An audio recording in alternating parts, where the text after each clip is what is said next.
Good morning, everyone, and thank you for joining us today. My name is Jason Cogdon, along with Chris McCauley. I'm a benefits attorney for ProBenefits, and this is our October client webinar series. This is a special attendee choice webinar. As some of you already know, what we did a couple of weeks ago is to send a survey to everyone that had attended one or more of our client webinar series sessions in 2017. With a poll on what topic that you'd like to see presented today in this format. We really appreciated the excellent feedback. The voting was very close among several topics, but the topic that prevailed with about a quarter of the vote was taxation of benefits and an update on how benefits should be handled from a tax perspective. So that's the topic that Chris and I are here to present today. Because the voting was close and there were several other topics, including HSA issues and HIPAA that received a lot of votes, we're going to prepare to present those topics in coming months. But today's session will address taxation of benefits, and Chris and I are going to attempt to start from a big picture perspective and boil it down to a number of practical and common tax issues and questions that we see coming up with employers of all sizes. So I hope that you will find this session helpful today. As always, we are recording this session and we'll provide a copy of the slides and a link to the YouTube version of the recording of this in case helpful to you or anyone on your team after today. As always, also your questions are welcome. You can submit those through the question box on the control panel of the GoToWebinar options, or you can email those to compliance@probenefits.com. Thanks for joining us today. I hope that you find this session beneficial. Before we launch into the benefits tax issues, we want to give you an update on the 2018 IRS limits and specifically some changes that were announced at the end of last week. And Chris, I'll let you take it there.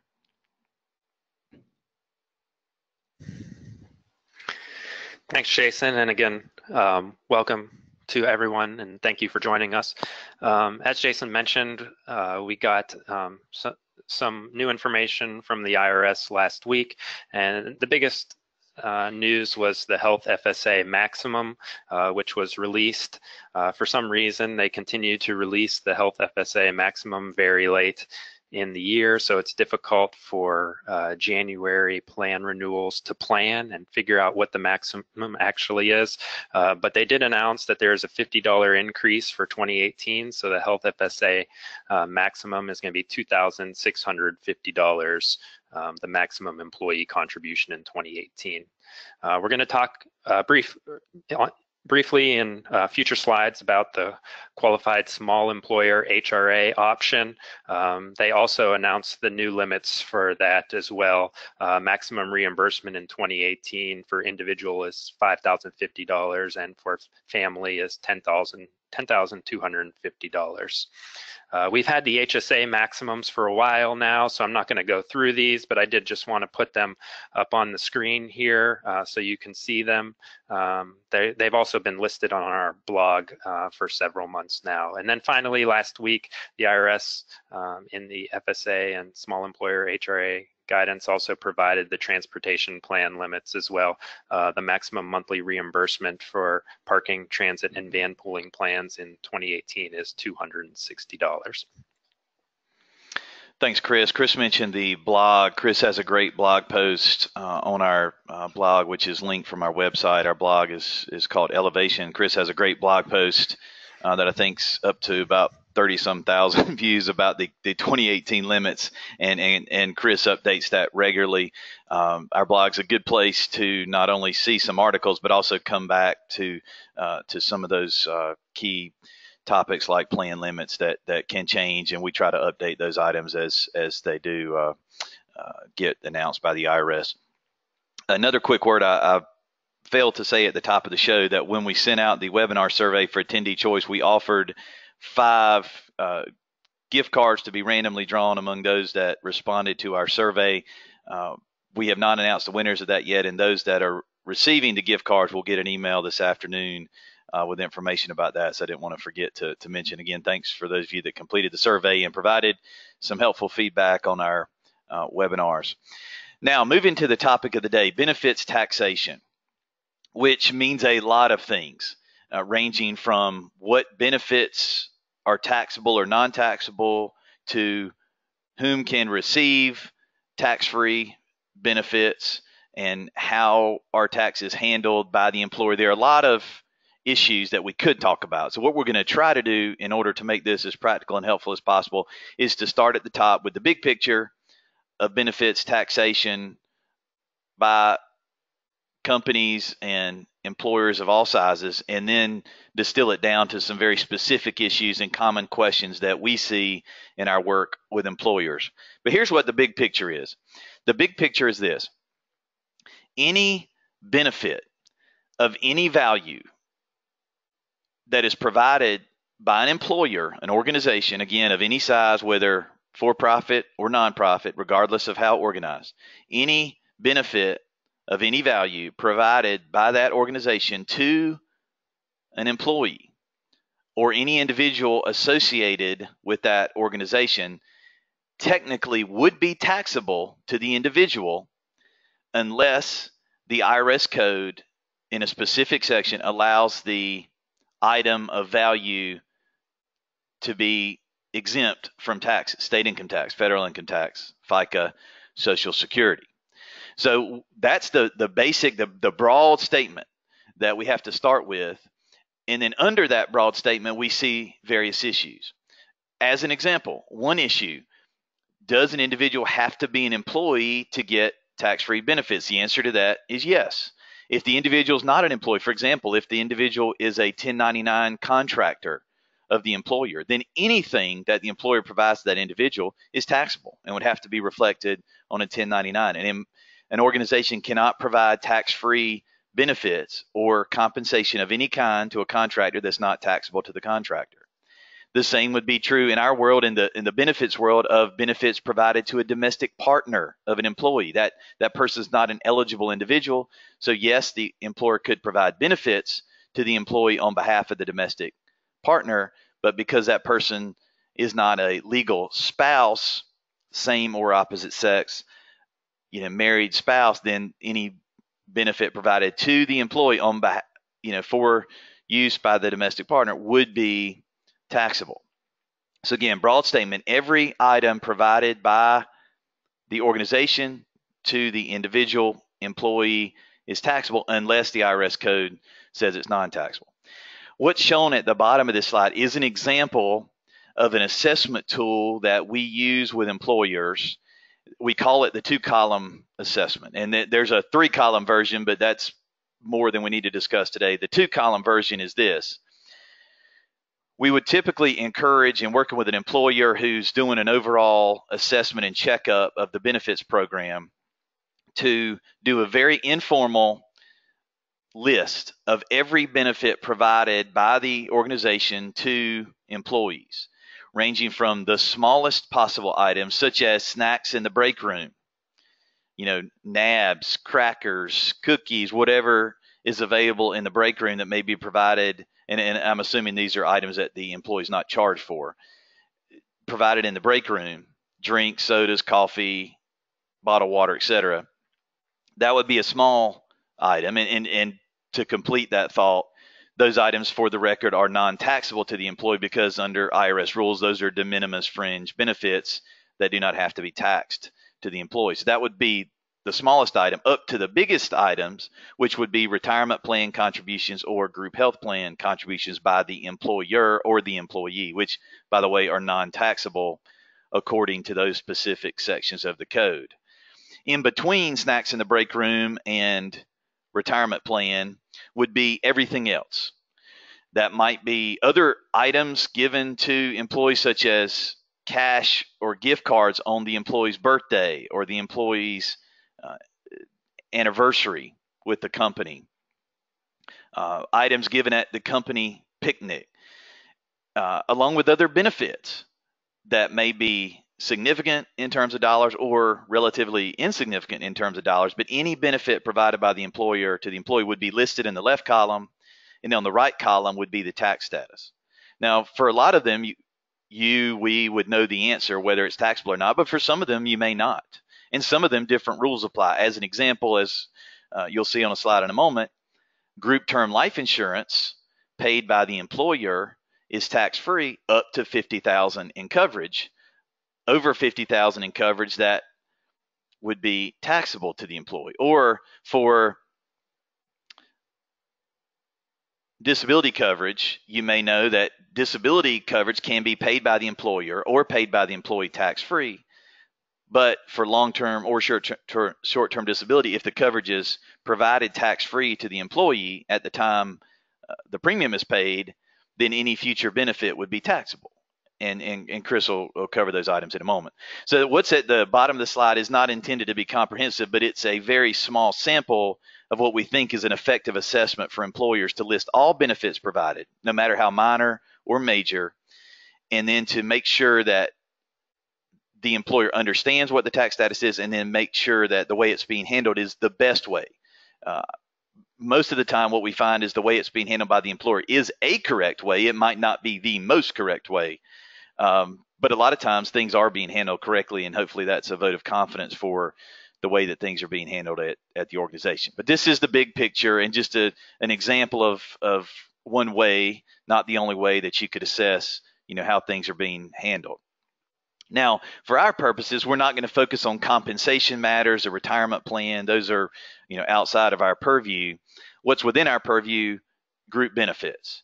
And so as we provide an update and specific information on how benefits are handled, I think it's helpful to look again at another broad statement, and that is that generally speaking, group benefits provided by the employer to employees, and this would apply whether the employer's paying for the premium or the contribution or whether the employee's paying with salary deductions, generally speaking, group benefits are tax-free with some exceptions. And generally speaking, there have been no changes to the tax deductibility of group-sponsored coverage, whether health coverage or other welfare coverage. So good news, the law has not changed in this area dramatically. Most of the rules have been in effect for a while as far as what the employer can provide tax-free, what the employee can pay for tax-free through a Section 125 plan. And obviously we know a lot about this because we help administer Section 125 plans for employers of all sizes, whether premium-only plans, POPs, or Section 125 plans that allow flexible spending account options for employees, either for health, dental, vision expenses or for dependent care expenses. The other item is that the rules have changed over the last 5 years regarding whether the employer can get involved in providing individual non-group coverage, specifically individual health coverage, and whether the employer can pay for it and whether those payments can be tax-free. I'll address that at the end of the session. Those rules have changed. So generally speaking, group benefit rules haven't changed. The rules regarding individual benefits have changed. Chris. Yeah, and we just wanted to provide here a list of the common tax-free group benefits. Most of these here are pretty common, the ones that we at ProBenefits are working with regularly in terms of group health insurance, group dental insurance, group vision insurance, which are eligible for pre-taxation, either through Section 125 if paid by the employee, or Section 105 and 106 if paid by the employer. Also, group term life insurance, as Jason mentioned, up to $50,000. Group accident coverage is an eligible pre-tax benefit. And Jason mentioned long-term disability and short-term disability as well, and those have the asterisk for the reason that Jason mentioned, that if the premiums are paid pre-tax, then any benefits that are paid when an employee becomes disabled would have to be post-tax. So that's one reason why technically these are tax-free benefits. Disability and long-term and short-term disability insurance are tax-free benefits, but oftentimes employers choose to provide the coverage on a post-tax basis. But in general, these benefits can be non-taxable to the employee if paid by the employer, and also if paid by the employee, they can be deducted on a pre-tax basis as well. These are some of the core benefits. On the next slide, we're going to talk about some additional benefits. For example, flexible spending accounts, FSAs, are tax-free benefits, whether those are health FSA expenses, out-of-pocket medical, dental, or vision expenses, or dependent care expenses, which are essentially work-related child care expenses. In addition, health reimbursement arrangements, which are fully contributed to by the employer to reimburse health expenses of employees. Those are tax-free benefits to employees. Those reimbursements are. Health savings accounts. We have another slide coming up on health savings accounts, but those are also eligible for pre-tax contributions, whether made by the employer or the employee. And then finally, most supplemental products such as cancer, critical illness, telemedicine are tax-free benefits or are eligible for tax-free status. We do have another slide on it, on these benefits, just because these, again, are another type of benefit that even though they're eligible for pre-taxation, sometimes employers choose to provide the coverage post-tax anyways. So that's a pretty good core list of tax-free group benefits. We're going to talk just very shortly about certain benefits that are clearly not eligible for tax-free treatment. As we mentioned, as Jason mentioned, group term life insurance over $50,000 in coverage is not eligible for tax-free treatment. The IRS does provide a table that helps you determine exactly what amount of the premiums go towards coverage over $50,000, so you know what part of the premiums need to be post-tax and what part of the premiums can be pre-tax. Spouse or dependent life insurance, no matter the amount of coverage, is not eligible for tax-free treatment. Either are long-term care insurance premiums, cashable flex credits, or wellness rewards. So if the employer provides some money to employees that they could use for eligible tax-free benefits, or the employee could also choose to take that money as cash instead. Those are cashable flex credits. When the employee chooses to take those credits as cash, that amount needs to be taxable to the employee. Marketplace or individual health insurance premiums generally are not eligible for tax-free treatment. We do have a slide coming up on this issue that talks about one or two small exceptions. The same thing with Medicare supplemental coverage. Generally, the issue here is the MSP rules, the Medicare secondary payer rules, which prohibit these types of payments for employers with 20 or more employees. And then finally, some other non-health benefits or prepaid, such as prepaid legal, that are addressed specifically by the IRS regulations. There are a number of additional benefits that are specifically addressed by the IRS regs in terms of their tax treatment.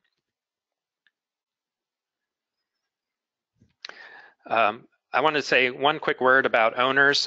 Jason mentioned earlier in the presentation that generally when we're talking about pre-tax benefits, we're talking about benefits provided to employees.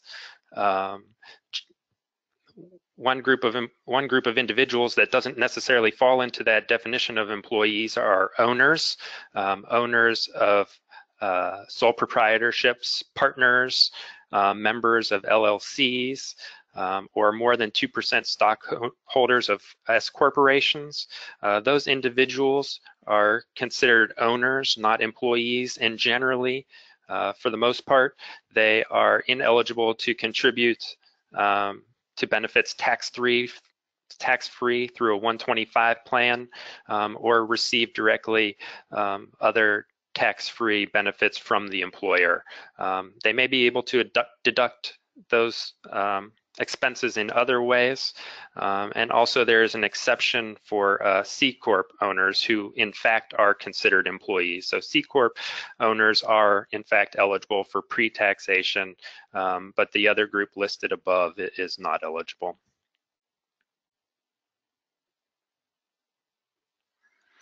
We mentioned earlier health savings account contributions, whether made by the employer or made by the employee, are tax-free. Annual maximum does apply to those contributions, the combined employer and employee contributions. One way HSA contributions can be made is through payroll, where the HSA account holder directly contributes through salary reductions, and in that way the employee gets savings on federal income taxes and FICA taxes.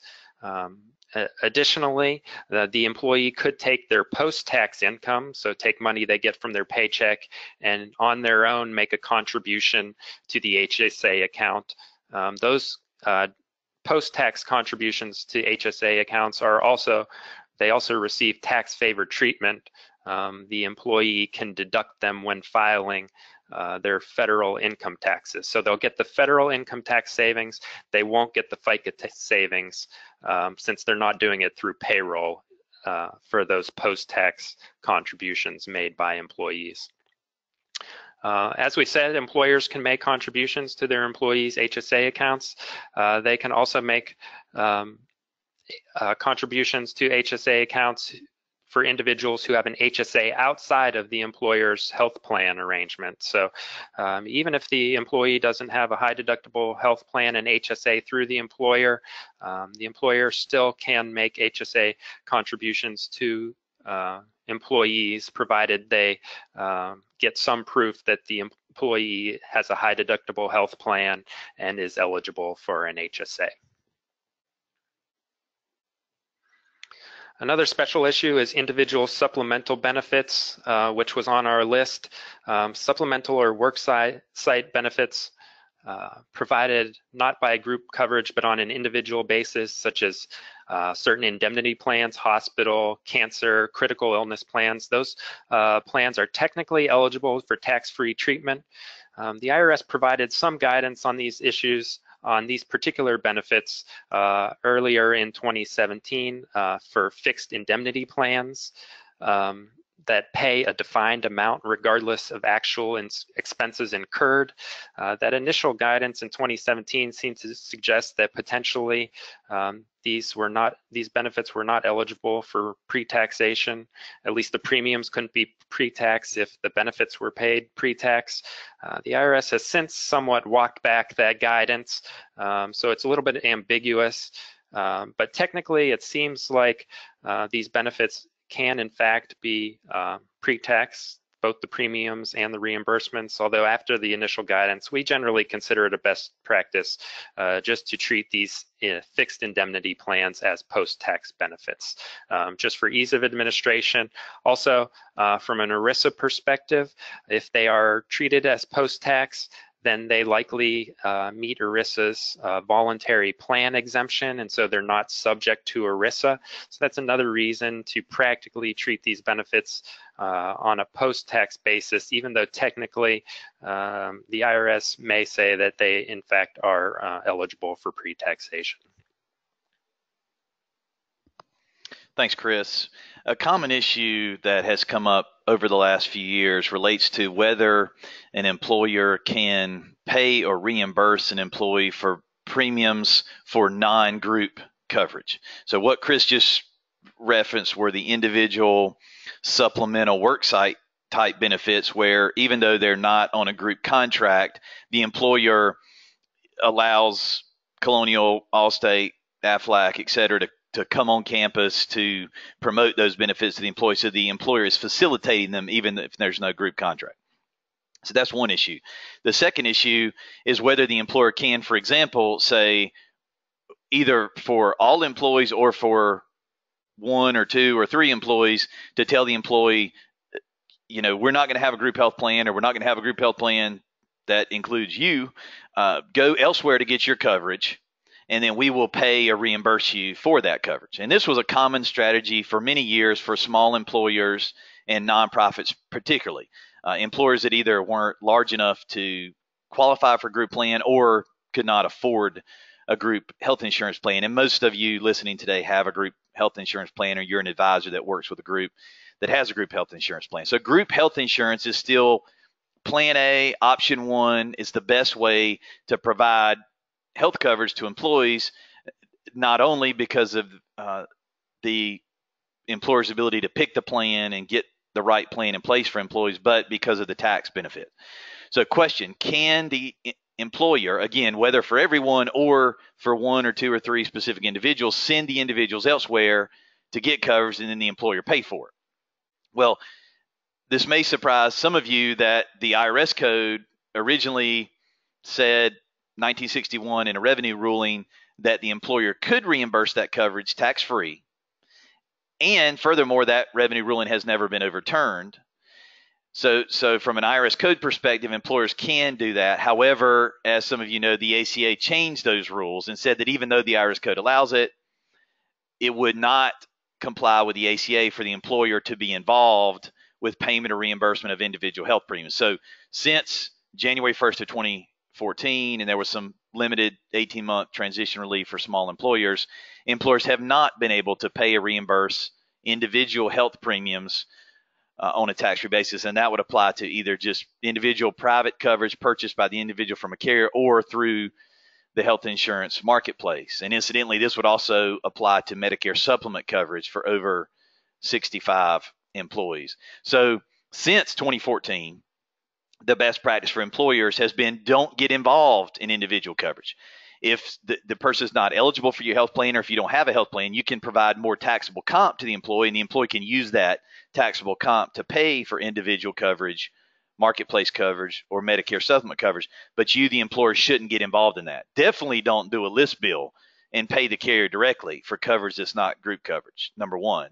And then number two, you don't want to show this as tax-free, and you don't even want to reimburse dollar for dollar and make it look like you're trying to rebuild a group plan, which would be a problem from an ACA perspective. So employers don't have anything to do with non-group coverage. If you're going to provide any benefit to someone who's not on a group health plan, do it with taxable compensation. Don't base it dollar for dollar on the reimbursement. So that's where we've been since 2014, and that hasn't changed. Incidentally, for those of you that are small employers, or those of you that don't have a group health plan, again, you need to be dealing with this with taxable income. There is a fewer than two exception, and I won't get into the nuts and bolts of some of the scenarios here, but there is a fewer than two exception applies, since the ACA, like ERISA, applies to health or welfare group plans that include two or more. There is a fewer than two exception. And also note that these rules do not apply to retirees. Retirees can be provided tax-free payment or reimbursement of individual coverage or Medicare supplement coverage. So that aside, the other issue is spouses group coverage. Certainly for us as employers, and we're a small group and we have a small group fully insured plan, you know, as an employer, it doesn't break your heart when an employee doesn't come on your group plan, but they're on spouse's group plan, because that means that's one less person you've got to cover, one less premium that needs to be paid by the group. But the question that comes up routinely, not only in small groups, but in all size groups, whether the employer wants to help the employee, whether the employer has a spousal eligibility rule that makes employees ineligible if they could be covered through a spouse's plan, et cetera. The key here is that if the employee is covered under spouse's group health insurance plan, well, spouse is paying that coverage on a tax-free basis through spouse's employer's pre-tax Section 125 plan. As a result, employer, us, cannot reimburse that coverage tax-free. We're welcome to pay them more taxable comp because they're not on our plan, they're on spouse's plan. That's fine, but we have to do that with taxable comp. We can't reimburse it on a tax-free basis. So individual coverage, if the employer is involved, they have to be using taxable compensation. If it's spouse's group coverage that the employee is being covered by, that has to be taxable coverage as well. Even though it's a different analysis, the result there is the same. So that's where we stand with non-group coverage, with one new exception. And in the interest of time, I'm not going to go in great detail on this. We did provide a session earlier in the year on this new qualified small employer health reimbursement arrangements. So if this will be of interest to any of you, we'll be happy to share a copy of that session. But the short story here is that, unrelated to the ACA, Congress, in a law that was passed in December of 2016, instituted for this year and beyond a new option that applies only to small employers under 50, not applicable large employers under the ACA, and that do not have a group health insurance plan. So effectively what this is an alternative so that an employer that doesn't have a group health plan and is not subject to player pay under the ACA can institute this plan. It's just a small group HRA to reimburse not only out-of-pocket expenses like a normal HRA can, but individual health premiums. And so this is the QSCHRA, which is a new option. Some employers are using it for 2017. I think more small groups will use it for 2018. Mostly very small groups and nonprofits, including churches, are the organizations that are using this. But this is an option, again, for employers that are under 50 and do not sponsor a group health insurance plan. The basics of the QSCHRA is it is a formal plan, so the employer puts in place plan documents, sets limits, and it looks like I didn't update the limits on the slide there. They've gone up slightly to the numbers Chris mentioned earlier. We'll get that corrected. But the employer can reimburse up to the limits, either for coverage that includes only the employee or coverage that includes the employee plus spouse and dependents, for individual health premiums or out-of-pocket medical, dental, vision expenses. So this allows the employer to reimburse not only out-of-pocket expenses, but individual health premiums on a tax-free basis.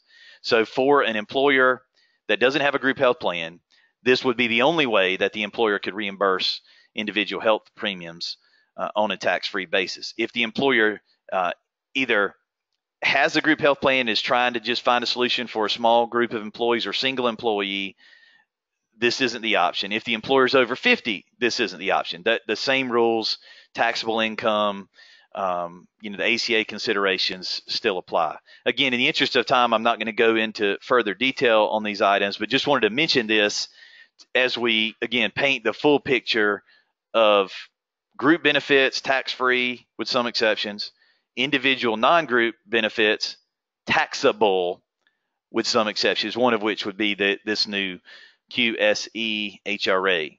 As our acronym soup continues in the benefits world, and our acronyms seem to be growing from 3 to 4 to 6 letters. So that's a new option, and I think you'll hear more about that. Those of you that are small groups or are advisors for small groups, I think you'll hear more about that in 2018 than we did in 2017, just because it's a new benefit. But if anybody would like more information on that QSCHRA, let us know. We'll be happy to provide. So as we wrap it up, and then we'll move on to some questions offline here, this is what we would share as best practices for your organization.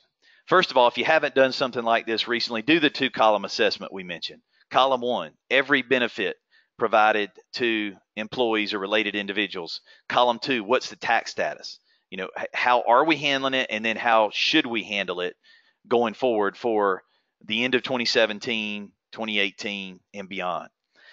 Best practice point number 2, consider any benefits that you're not sure about and look into them more. Get a second opinion, whether that's group term life insurance that maybe you weren't handling consistently with IRS rules, or maybe the employer's paying for disability now and there may be a better way to do it.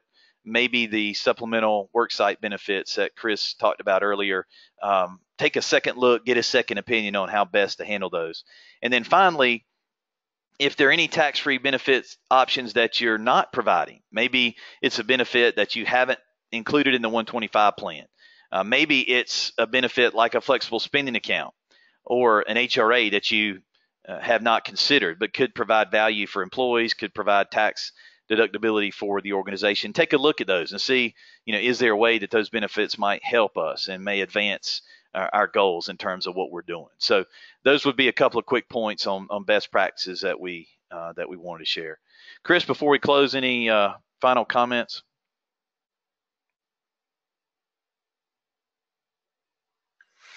I don't think so, Jason. At this point, guys, we're just over the 30-minute mark, so I want to let you all go that would like to go at this point. Again, thanks for joining us. If you have submitted a question that we haven't gotten to yet, or if you'd like to submit one now, Chris and I will hang around for about 10 minutes and get to any of the questions submitted in the question box. So we'll be monitoring the question box for the next few minutes.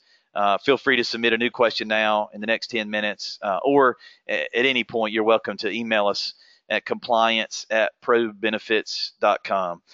Final word, our compliance tools continue for the end of 2017 and going into 2018. Our webinars, which we've already talked about, our blog, which I referenced earlier.